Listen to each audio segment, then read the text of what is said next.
Cerita perjalanan Dop dan Dip. Sebuah kisah untuk direnungkan, karya Rudy Korens. Suatu hari di siang yang terik, Dop sedang dalam perjalanan ke hutan jamur besar. Di tengah jalan, dia bertemu dengan Dip, temannya. Oh, temanku Dop, mau kemana? Mau ke hutan mencari jamur. Ide bagus. Aku suka jamur. Sepertinya aku harus pergi denganmu. Boleh tidak? Dop pun ikut berpikir sejenak lalu menjawab. Boleh. Mari pergi bersama. Kita lewat jembatan di Sungai Silverfish saja. Hah? Itu terlalu jauh. Setelah jembatan, kita masih harus berjalan mengitari ladang semanggi yang luas sekali sebelum tiba di hutan jamur besar. Itu akan menjadi perjalanan yang panjang sekali. Berjalan kaki itu bagus. Hitung-hitung olahraga. Menyehatkan.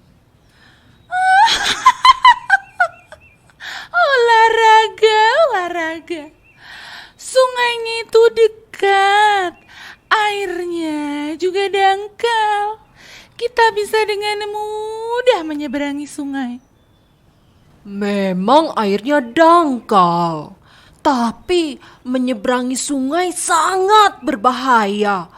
Ada lubang yang tak terlihat dan sangat dalam di dasar sungai. Tidak, Dip. Aku akan lewat jembatan saja. Namun seperti biasa, Dip merasa dia lebih tahu segalanya. Maka dia pun berkata, Bahaya, lubang yang dalam. Aku belum pernah dengar cerita yang tidak masuk akal begitu. Dop, menurutku kamu hanya takut menyeberangi sungai. Kalau begitu, biar aku menyeberang sendirian.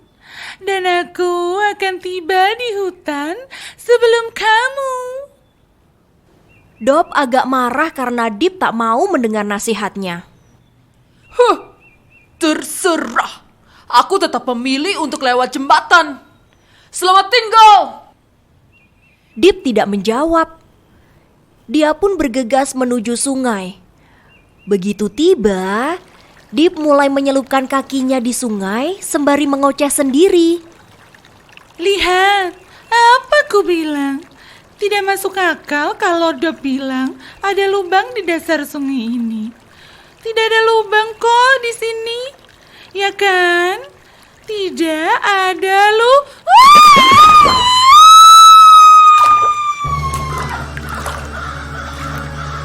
Tiba-tiba Dip tak lagi merasakan dasar sungai yang berpasir di telapak kakinya.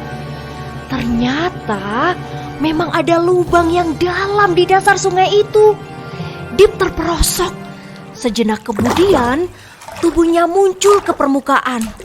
Terbatuk-batuk, megap-megap, dan berteriak.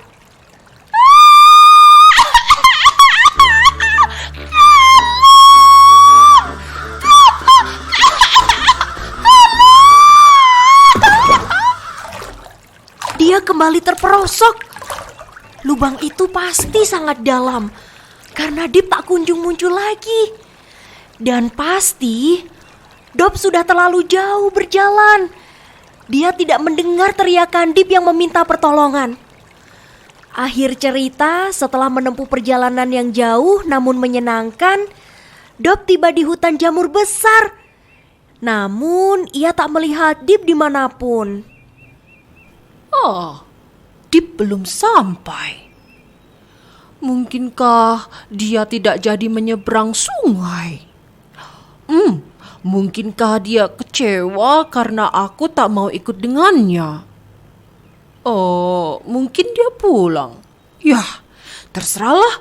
Kita lihat saja besok. Dan Dop pun mulai mengumpulkan jamur yang lezat untuk makan malam. Halo teman-teman, bagaimana ceritanya? Setelah mendengar cerita tentang Deep dan Dob, saya punya pertanyaan. Apakah cerita ini berisikan tentang perbedaan pandangan atau tentang sifat keras kepala dan tidak mau mendengarkan nasihat orang lain?